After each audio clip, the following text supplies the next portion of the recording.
हालात ऐसे आ गए कि खुद पुलिस वालों की जान आफत में आ गई। हादसे के बाद से एसओजी की टीम हाथरस में है। वो अब तक 12 लोगों से पूछताछ कर हिरासत में ले चुकी है। पूरी रात आरोपियों की धरपकड़ के लिए हाथरस, अलीगढ़, एटा और मैनपुरी में छापेमारी चली, लेकिन अभी भी पुलिस की गिरफ्त में मुख्य आरोपी वेद प्रकाश मधुकर समेत आयोजक फरार हैं। तो वहीं स्थानीय प्रशासन 121 मौत पर मौन है। रिपब्लिक नेटवर्क ने जब एसडीएम नीरज शर्मा से बात करनी चाहिए तो उन्होंने न सिर्फ चुप्पी साध दी बल्कि सवालों से भागते नजर आए। What we have been seeing that there have been no arrests so far. 24 hours have passed. 24 hours passed, but there is no arrest. Zero arrest हुए हैं 24 घंटे। 24 घंटे पास हो चुके हैं, zero arrest हुए हैं। आप उनसे पूछना, आप गाड़ी छोड़िए। You are the SDM. You will have to answer the question. You are the SDM. You will have to answer the question. You can't do it like this. I'm just asking you one simple question. I'm just asking you one simple question. You can't do it like this. 121 lives have been lost. जिस ढोंगी बाबा के समागम में 100 से ज्यादा लोगों की जान गई, उसको लेकर एक खुलासा हुआ है। यूपी के कासगंज में बाबा सूरजपाल का आश्रम है, जहां पाखंड के हैंडपंप लगे हैं।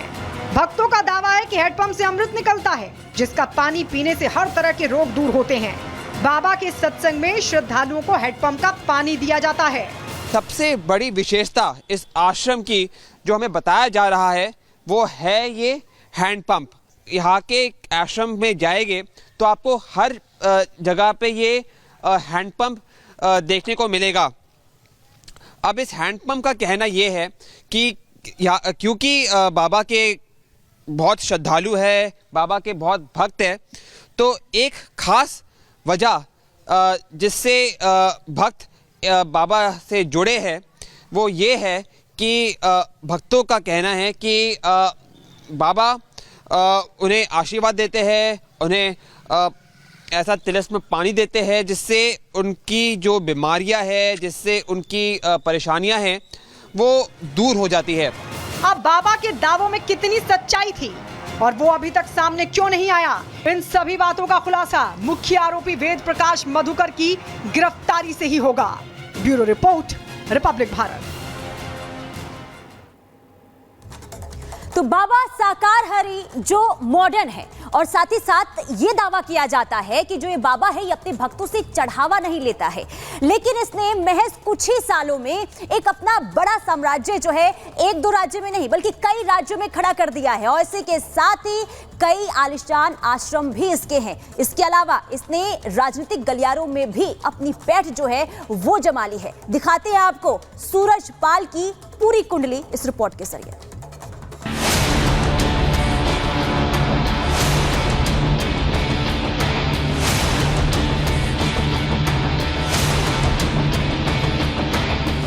लग्जरी गाड़ियों का काफिला, आलीशान आश्रम, खुद की वर्दीधारी स्पेशल आर्मी।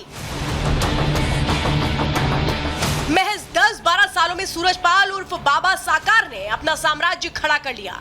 दावा किया जा रहा है कि वो खुद कुटिया में रहने का दिखावा करता है, लेकिन सिर्फ उत्तर प्रदेश में ही उसके आश्रमों की भरमार है, जहां बाबा अपने पूरे लाव लश्कर के साथ जाता है, सत्संग करता है और फिर वापस अपनी कुटिया में लौट जाता है।